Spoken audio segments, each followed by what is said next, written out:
Hæ, ég heiti Örn og mér finnst gaman að lesa á ensku. En vandi við það sem þú kannast eflaust við er sá að annars lagið, reyndar nokkuð oft, þá rekst ég á orð sem ég veit ekki hvað þýða. Þá hef ég val tvennt.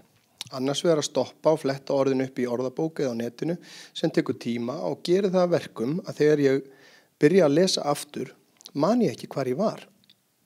Og þarf að lesa aftur hluta af því sem ég var búin með. Þá verð ég pirraður og nýt lestusins ekki sem skildi.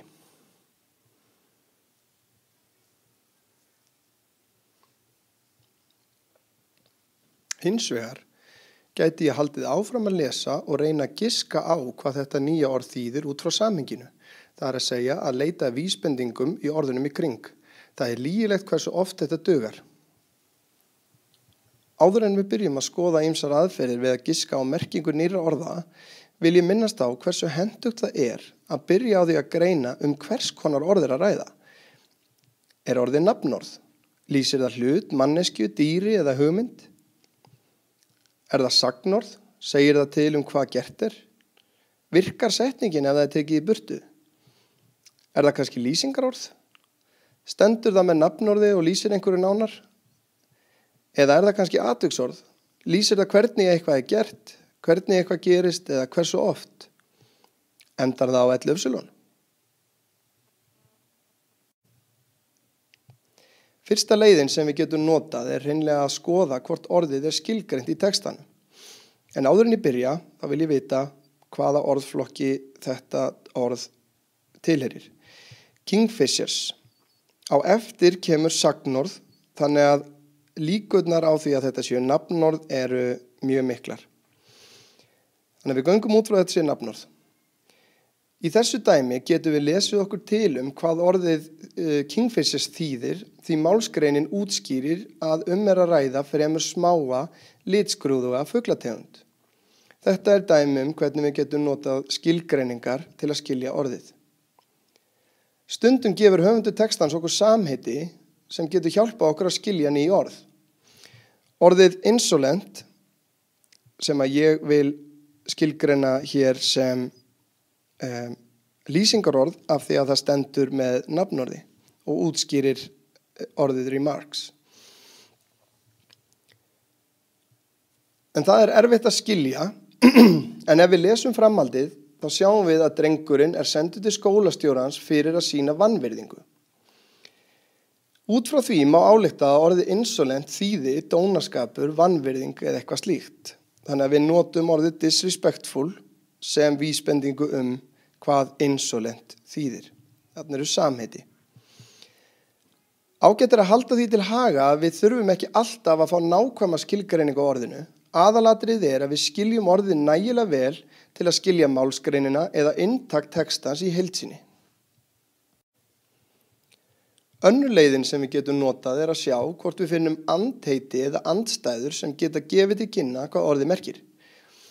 Í fyrra dæminu er okkur gefin andstæða sem hjálpar okkur að skilja að abhorred hlýtur að þýða neikvæða tilfinningu, sennilega að hann þoli ekki móðurina.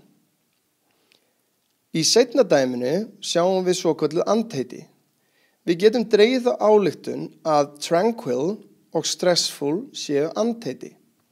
Þar sem stressful þýðir líffullt af streitu, hlýtur tranquil að þýða rólegt. Þess ber að geta að til þess að geta notað andheitið sem gefið er til að skilja nýja orðið, þurfum við að þekkja það orð líka. Þriðja leiðin er að lesa í orsök og afleiðingu. Dæmið He was disrespectful towards other players. That's why he was sent off and penalized. Það segir okkur að einhver hafi sýnt óvirðingu sem þá orsök og fyrir það hafa hann verið sendur af velli sem afleiðing. Penalized þýðir því líklega eitthvað neikvætt. Samhengið gefur til kynna að þarna sé íþróttamann að ræða og fyrir það sem hann gerði var honum refsað. Orðið merkir því líklega hluta af refsingunni og til að skilja heildarsamhengið dugir það okkur í bili. Nú erum við búin að sjá 3 dæmi hvernig við getum notað samhengið til þess að giska á ný orð. Þessar aðferðir geta virkað vel sitt í hvoru lagi eða nokkra saman. Skynsamlegt að byrja á að greina orðflokkinn sem orðið tilheyrir. Það getur hjálpað verulega til við þetta ferli. Það kemur auðvitað fyrir að þessar aðferðir duga ekki og þá þarf að fletta orðinu upp. Eitt ættirðu samt alltaf að gera. Notaðu áherslupenna og litaðu orðið svo þú getur auðveldlega fundið það aftur ef þú vilt kanna það betur. Ég verð að geta þess að auðvitað gera þær allar aðferðirnar kröfur að þú hafi nú þegar nokkurn orðaforða í ensku til að geta skilið samhengi orðsins sem þú ert að reyna að skilja. En ef þú ert að lesa texta sem hentar þínu getustigi, ætti þetta ekki að vera neitt vandamál og þetta ætti að geta nýst þér vel. Já, þannig þetta þá. Ég vona að þú prófar þessar aðferðir og temir að nota þær. Það má ekki láta eitt og eitt orð stoppa sig í því að lesa þetta yndislega tungumál. Ég vissum að þetta var að hjálpa þér mikið að gera það hjá mér. En ég ætla að segja þér eitt leyndarmál. Ég les bara bækur á ensku mér til skemmtunar. Ekki segja neinu. Sjáumst síðar.